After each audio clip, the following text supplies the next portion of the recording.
Welcome to Newt's World Podcast on the iHeart Podcast Network. There's a Chinese company, Gingrich Networks, which is developing technology to use artificial intelligence to predict who might pose a political risk in China. According to leaked documents, the Chinese company, which is called Gingrich, G-E-E-D-G-E, Networks, sells a commercial version of the Great Firewall, the surveillance and censorship program China uses to control online activities. Just a reminder that there are always downsides to new technologies. There are great upsides and there are great downsides. And here you have a company in China working on a new product that would use artificial intelligence to predict who might say or do something critical of the government. You know, given the chaos in the United States system, can you imagine what that would look like on both sides, the right and the left? The company's progress appears to be slowed by export controls and U.S.-designed computer chips that currently power artificial intelligence, but I think that you're going to see sooner or later some ability to get access. Apparently, they're developing sort of graphics processing units, but they need more advanced chips. My personal hunch is it's very hard to stop technology from spreading. Now, on a different front, Russia signed a nuclear agreement with Kazakhstan. People forget that the Soviet Union, they had nuclear capabilities and they had manufacturing capabilities and space launch capabilities outside of Russia itself. And Kazakhstan was one of those places. The Russians are now committed to building a commercial power plant, a nuclear power plant, for Kazakhstan, starting in 2027, with the first reactor becoming operational by 2034. You know, it's very interesting to watch because here they are in the middle of a war with Ukraine. They have a very weak economy. I'm talking about the Russians. Yet they're talking about a $16 billion project that Putin and the president of Kazakhstan signed, backed by a Russian export loan, which covers about 85% of the total cost. I frankly am surprised they could find the money, given the other problems they've got. The Russian state-run nuclear corporation is called Rosatom, which will lead construction and secured the contract, beating out the Chinese, French, and Korean companies. Kazakhstan itself, by the way, is the world's largest producer of uranium. So we'll see what happens on that front. Coming up, I'm joined by Neil Chilson, head of AI policy at the Abundance Institute, and we're going to discuss Anthropic's initial public offering. That's next.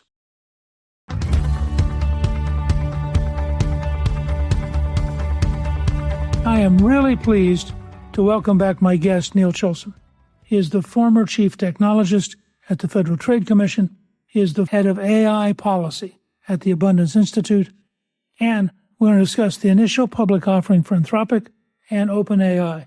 The Sam Altman, Dario Amodei face off over who will be the AI provider to the Pentagon and Pope Leo's 42,000-word encyclical on AI. Neil, welcome, and thank you for joining me again on Newt's World. Thanks for having me on. You know, you've written extensively about AI policy, and one of the biggest stories this year has been the escalating conflict between Anthropic and the Pentagon. At its core, what is this fight really about? I think at its core, this fight is about new technology and who's going to control how it's used by the government, and especially the military. And so Anthropic was one of the earliest of the big labs to offer and to work with the U.S. military. And in contract negotiations not too long ago, they had a disagreement on what the conditions could be on how that technology was used. Some of this was as part of a renegotiation of contracts that had been already issued. And so that debate blew up into the public space, I think in part because the company took the fight public and became a big news story as the Department of War and Anthropic went back and forth about operational security, concerns that the military had about having services interrupted if for some reason the company disagreed with what the military was doing, and a bunch of factual questions about whether or not that was even possible or plausible or that's what the company wanted to do. It escalated. It got pretty tense with the president weighing in and pushing for Anthropic to be removed from government use, and with the military saying that they would not enter that contract. but things have cooled off since. I think that this tool is still very useful, and I think the government wants access to it. And the company and the government have been talking about how to move forward with the proper safeguards that meet both parties' interests. Are there any other industries where a corporation asserts the right to decide whether or not it approves of government use? Of course, any corporation can decide not to sell to the military. That's one way to assert the right to do that. And absent necessities in wartime, that's probably going to be enough. I think companies have all sorts of contractual terms with the government.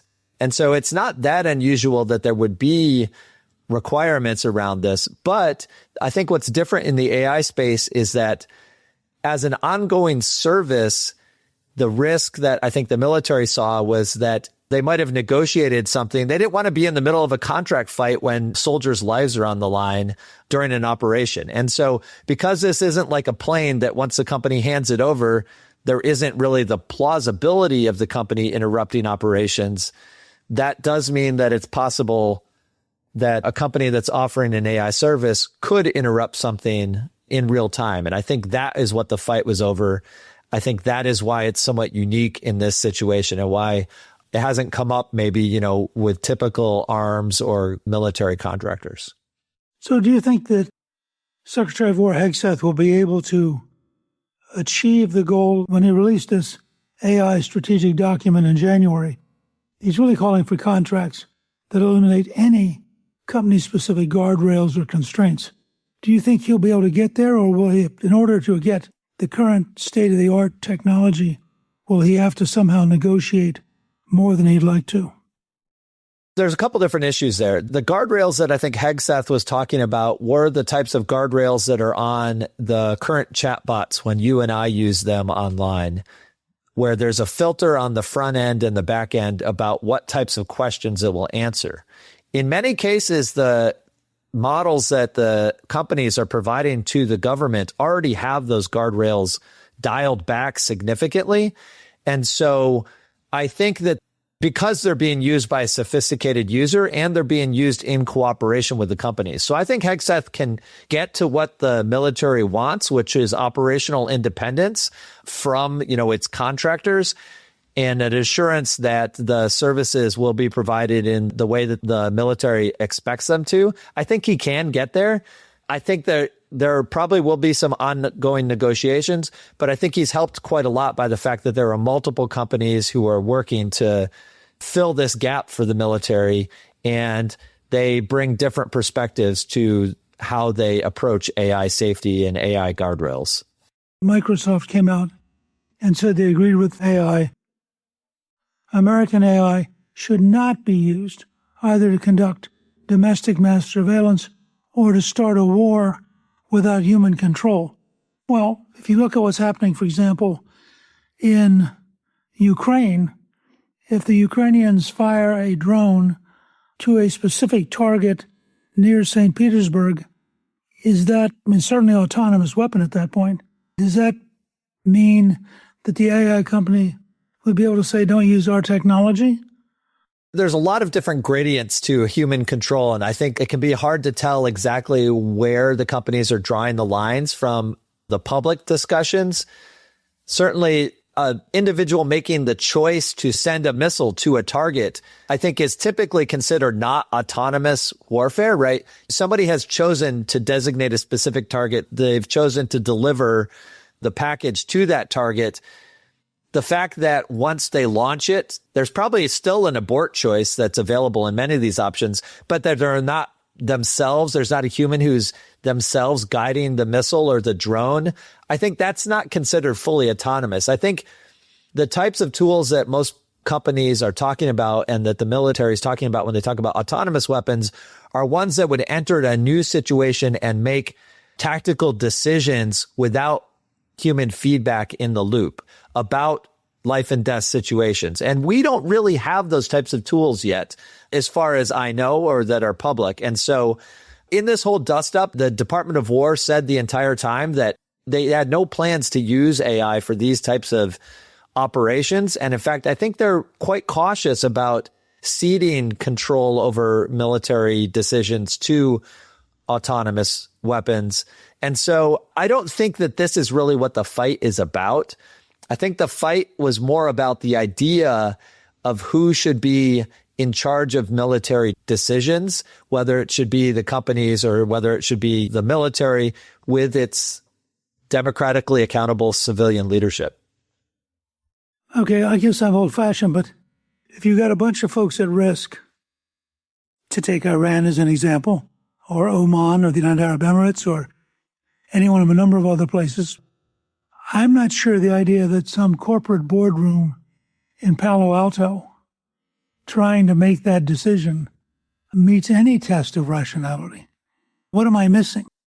I think you're exactly right. I think the system that we have is, the monopoly of force given to the government comes with democratic accountability.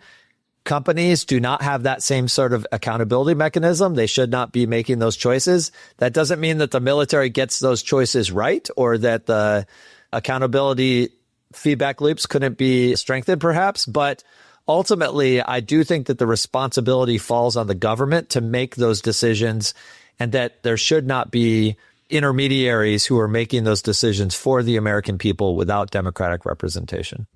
So OpenAI announced a major Pentagon deal almost immediately after Anthropic was sidelined.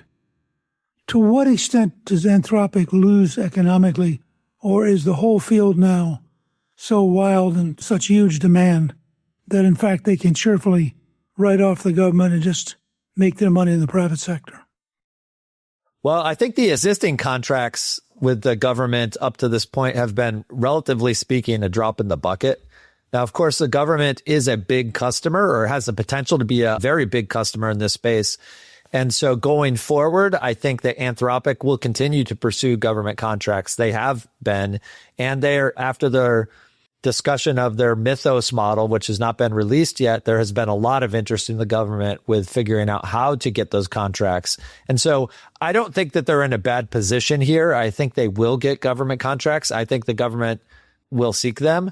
But certainly the fact that we're blessed in the U.S. to have 3 or 4 major labs who are all competing for this business, I think with really top tier models, I think is great for the American military, but it's also great for the American society overall.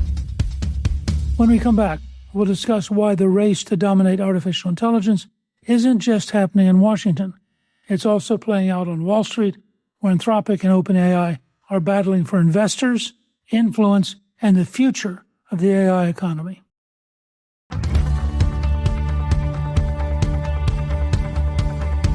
I'm struck with how many IPOs are out there for everything from SpaceX to various systems of artificial intelligence.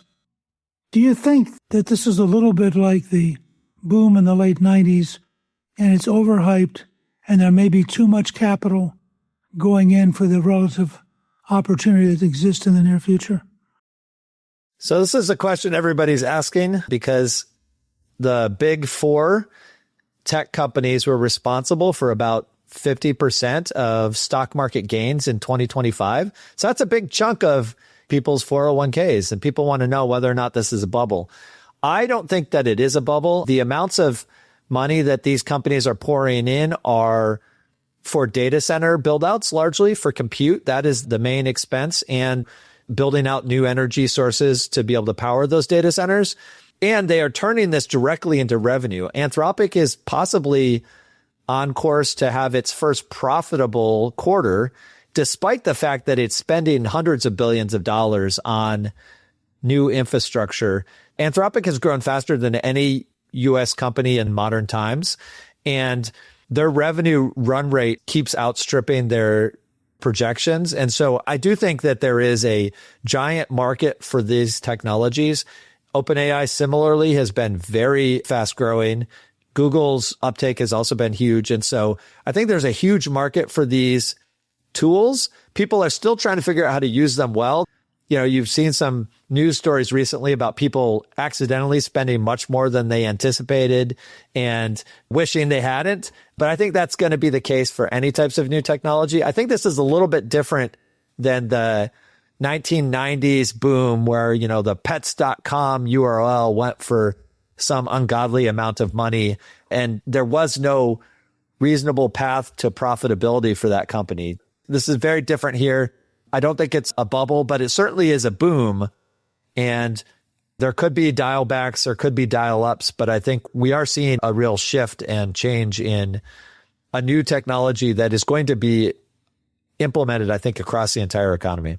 For those of us who are not steeped in the technology, explain the differences in the relative approach of these different companies. When you look at Anthropic or you look at OpenAI or you look at some of the existing traditional companies, what is the magic sauce that each company possesses that gives you reason to believe it'll become profitable? That's a great question. So I would say the magic sauce is less in the AI itself, and it's more in the business offerings or the targeting and the what they call scaffolding that the companies are building around these raw AI models. Their raw AI models are all quite comparable in capability. It's the tool sets that they wrap around them and the markets that they're trying to address that make the big difference. So OpenAI has a very consumer-facing product, right? They have a chatbot, ChatGPT. They have a giant free tier of ChatGPT that actually costs them quite a lot that they have to subsidize, and they have subscribers. Anthropic is very aimed at the business community, and so they've really focused on building out coding tools that help people program without necessarily having to know how to program at all. And so these tools have become very highly desired and used. And then they've built out some tools that help office workers using their co-work platform. So they're very business focused. Google is building on its existing search tools in order to make those more useful and delivering a product that is there, as well as building out a bunch of other experiments in the sort of Google fashion, which is they'll try lots of things. A bunch of them will not get pick up. They'll find one or two that work really well. And so very different strategies, very different backgrounds. The big difference is that Google has a giant money-making business right now. So they are essentially able to pay out of pocket for all the infrastructure development that Anthropic and OpenAI, for example, have to get investment to pay for. And so really different business structures across all of these, even though the underlying AI is in many cases quite comparable. If you took one and put it in the other one, it wouldn't work exactly the same way, but it wouldn't be that different. It is all the structures that they build around it that make them potentially profitable businesses addressing different markets. As you look at the evolution of artificial intelligence as a business, you wrote in the Wall Street Journal that the proposed AI Overwatch Act could actually strengthen China and weaken our ability to get things done. Could you explain what your concern is about that act? Sure. So the AI Overwatch Act, what it does is it takes some existing rules and restrictions that we have around certain types of artificial intelligence chips, the actual silicon wafers that power all of this artificial intelligence, and it puts them into statute. And so it locks down the current existing framework that we have around export controls instead of, having that in the executive branch where there can be decisions that are made. And the entire premise of this act, and there's several others that are sort of like it that have been floating around Congress, is that we should treat these chips the same way that we treat weapons systems. And so there will be a specific list of countries that cannot have them, and that at some threshold of capability, we won't allow these chips to go. And so my concern there is that while it sounds very tough on China, what it is doing and what these export controls have been doing is it's spurring China to build its own pipeline of capability. China is a very sophisticated manufacturing country. They are very good at this, and they will at some point be able to manufacture chips that are cutting edge. They already have chips right now that are being manufactured entirely in China that are a generation and a half or so back from the cutting edge chips that NVIDIA makes right now. And the concern is that as they continue to build that capability rather than relying on the US chips, then they will export that pipeline. They will use it domestically, and they will also export it internationally and sell it in the way that they did with telecommunications equipment, in a way that was ultimately quite threatening to U.S. and our allies' national security, because it turned out, Europe all of a sudden had a bunch of Chinese manufactured equipment on its telecommunications platforms. And so I think that is the longer term concern, that no matter how much export controls might slow down China in the very short term, that in the long term, it will spur China to build its own independent pipeline. Then it will be able to compete on the international stage in a way that isn't possible right now. In that context, how do you measure the Chinese speed of development in artificial intelligence as compared to ours? So China is a fast follower. They always have been. Right now, they are taking a different tact than the U.S. is in many ways when it comes to the AI race. Everybody talks about the AI race. The U.S. is very focused on what are called frontier models, the biggest, the best new models that are trained. These are very expensive to make. You really need the most efficient hardware. We are very focused on building these big, efficient models. China is very focused on building good enough models, right? And some of this is driven by the fact that they don't have access to the latest chips, but they can make up for that by the fact that they have access to enormous amounts of energy. They have proven much better at building new energy sources than the U.S. has over the last 20 years. And so they can make up for the inefficiency by spending a lot more energy on this. And they are also releasing these models as open source, which means that anybody can download them and run them on their own compute. And so that's a very different approach. OpenAI and Anthropic are not releasing open models. And China is doing this sort of as a way to get into the market, even though they have these other limitations. The models aren't as good as the US's, but they are quite usable for many different types of tasks. And so China's race is not about like creating the hottest, best models. It's much more about getting the models that they have out into the world, solving problems, delivering actual benefits to companies and consumers. That's a race that we need to compete in too, not just because we need to see the benefits. We need to see the benefits not just for economic reasons, but also for cultural reasons. I think there's a lot of people in this country who aren't quite sure how AI is benefiting them. And so they're increasingly skeptical about the technology. Those benefits are coming. They're already here in many ways, but we need to deliver them and tell the stories better. China's focus is very much on that. The U.S. needs to focus a bit more there. When you look out, do you think there's a genuine danger of China literally leapfrogging past us? It depends on how you measure the race. I think there is an enormous danger that the Chinese economy sees a boost from AI being integrated across it in a way that is happening faster than it would happen in the US. I think that's a real risk.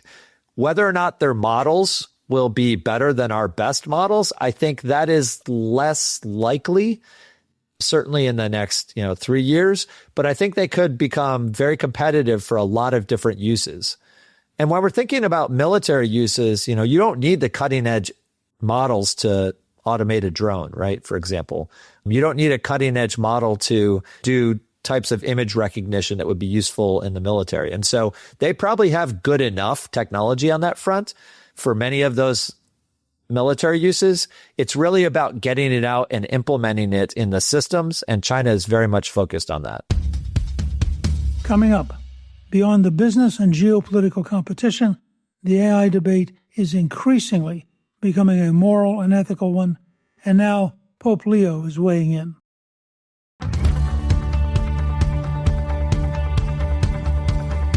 The AI debate is increasingly going to become a moral and ethical one. As you know, Pope Leo has now jumped into the debate with some 42,300 words. What was your reaction to the Pope issuing the encyclical? I read it with great interest. As a moral authority, you have to take the Pope seriously. And so the encyclical, to me, I think there's a bunch of great stuff in there. It's so long that anybody can find a message that they like, I think is part of it. And it covers so many different issues. I think the Pope is absolutely right that we need to focus on the technology creating human flourishing. I do think that a lot of the discussion is tinged with a skepticism about technology and maybe markets overall that reads as very academic, like from the academic spheres of America when we talk about tech policy. The other thing I find particularly interesting about it, Pope Leo created this in a sort of homage or in the model of Rerum Novarum, which the previous Pope Leo issued in 1891. That encyclical was very focused on how the church should react to the Industrial Revolution. The thing I think that's most interesting about the comparison between those two is that the 1891 encyclical, that was about 130 years into the Industrial Revolution that Pope Leo XIII was weighing in on. Magnifica Humanitas is 4 years into the AI revolution. And so I'm not sure that we have the same perspective, the same lessons. We don't quite know what the benefits and the risks are going to be at this point. So I think they have to be seen as somewhat different documents for that very reason. If you're a relatively new pope, you have some hope that this is round one, and maybe 5 or 6 years from now, you'll issue a second encyclical. I mean, I thought at the time he took the name that he was telling us exactly what kind of pope he wanted to be. And all you had to do was look at what Leo XIII had done to try to modernize the church and bring it into genuine impact on quality of life, to realize that, you know, that Leo XIV he was telling us where he's going to come from. I think that's right. This echo through history, I think, also suggests that he sees AI as a hugely promising and hugely impactful technology. And he talks about technological impact overall as something that can deliver human flourishing, but obviously raises some concerns. I wish, and maybe this will be in that round two, that he had talked a bit more about, you know, there are two models of how we're going to use AI in this world.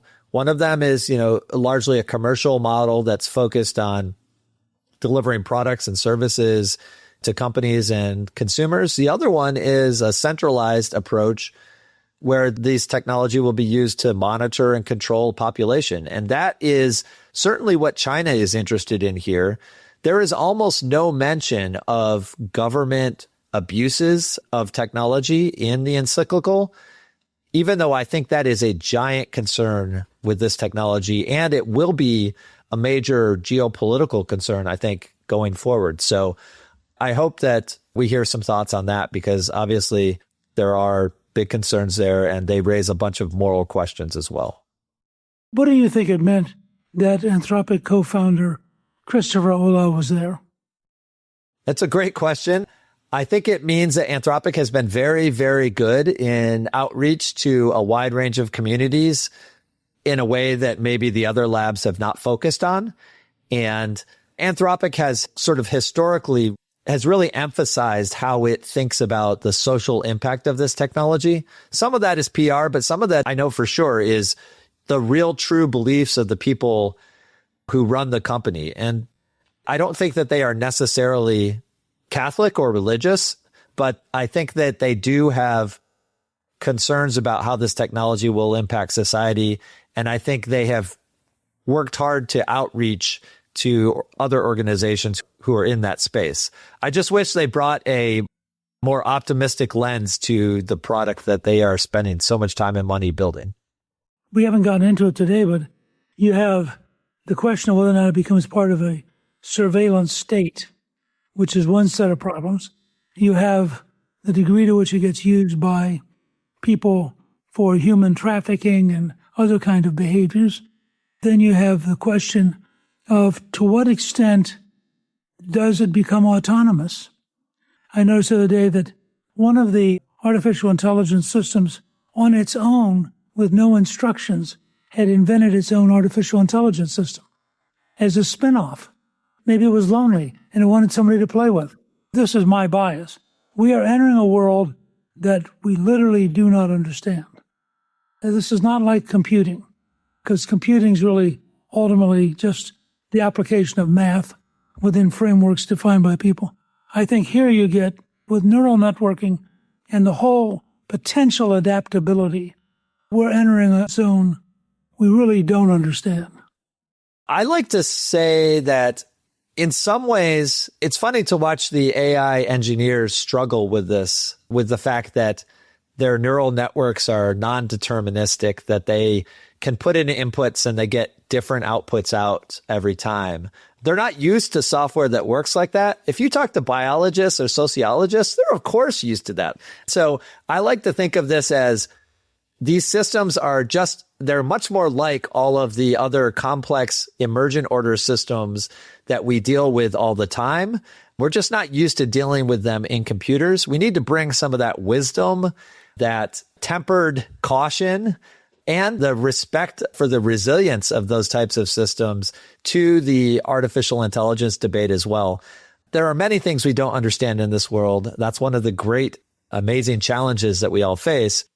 And now we have built these computing systems that in some ways mirror the complexity of the real world better than we've ever been able to in the past. That brings lots of opportunities. It brings some challenges as well. I think we just need to realize we're looking at something that isn't totally new, but it does raise new challenges. I think your point about biology is important, that we're moving away from an engineering environment towards something that's much more like what I would call a biological system. And I think it's fascinating because years ago, I read a very interesting book called Out of Control, which made the argument that you learn more about the future of data if you watch, for example, how bees decide they're going to do something than by traditional engineering. Is this the Kevin Kelly book? Yeah, I read Kevin's book. It's a 1992 book. And I read it at the time and I thought that he was really onto something. He's absolutely onto something. And I don't know if you know, but I wrote a book called Getting Out of Control that in many ways is an homage to Kevin's book, applied a bit more in the policy space. But I love his book. His point that you can't understand a bee.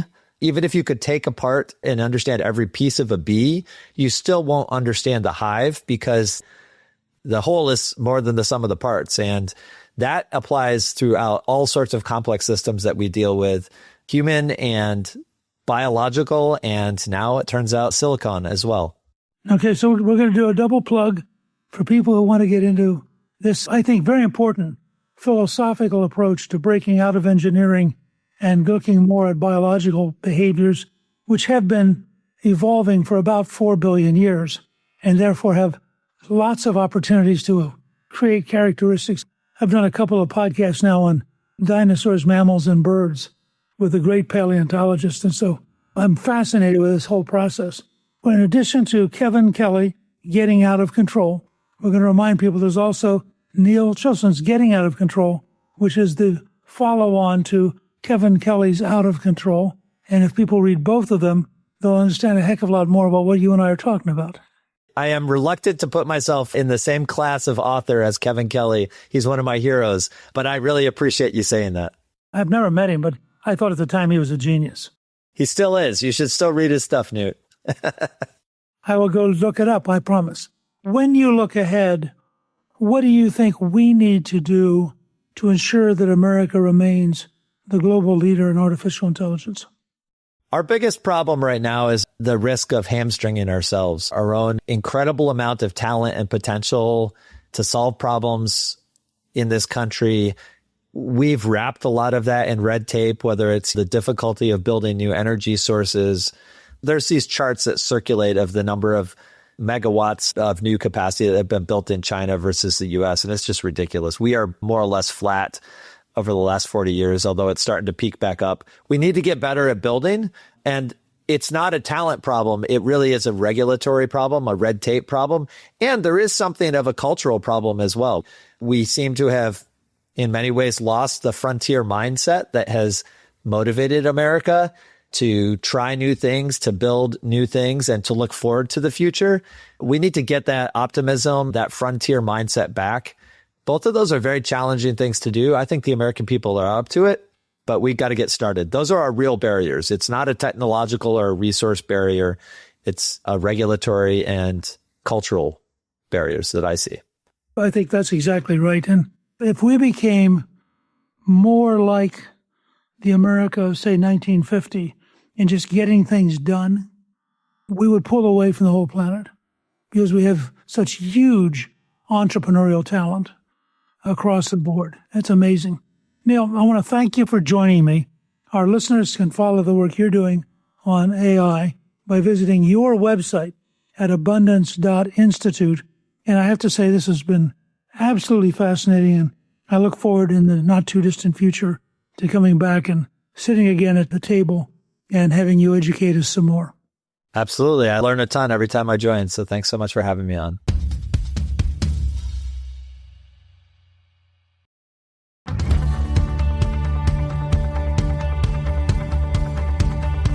And now I'm pleased to introduce a new segment to Newt's World where I answer listeners' questions. To ask a question, please email me at newt@gingrich360.com. I was asked, what did you think of the California election results on Tuesday? Well, California counts very slowly, but it does look like there's a very real possibility that the Republican candidate, Steve Hilton, is going to actually come in first. And Becerra, the former Secretary of Health and Human Services, former congressman, may in fact come in second. That would be a remarkable first round. They'll then, of course, go to the general election this fall. But so far, I would say it looks like Steve Hilton is running a great race and may be in a position to make this a very serious competition this fall, partly because California is such a total mess. I look forward to hearing from you. To ask a question, please email me at newt@gingrich360.com. Thank you to my guest, Neil Chilson. Newt's World is produced by Gingrich 360 and iHeartMedia. Our executive producer is Garnsey Sloan. Our researcher is Rachel Peterson. Special thanks to the team at Gingrich 360. If you've been enjoying Newt's World, I hope you'll go to Apple Podcasts and both rate us with 5 stars and give us a review so others can learn what it's all about. Join me on Substack at gingrich360.net. I'm Newt Gingrich. This is Newt's World.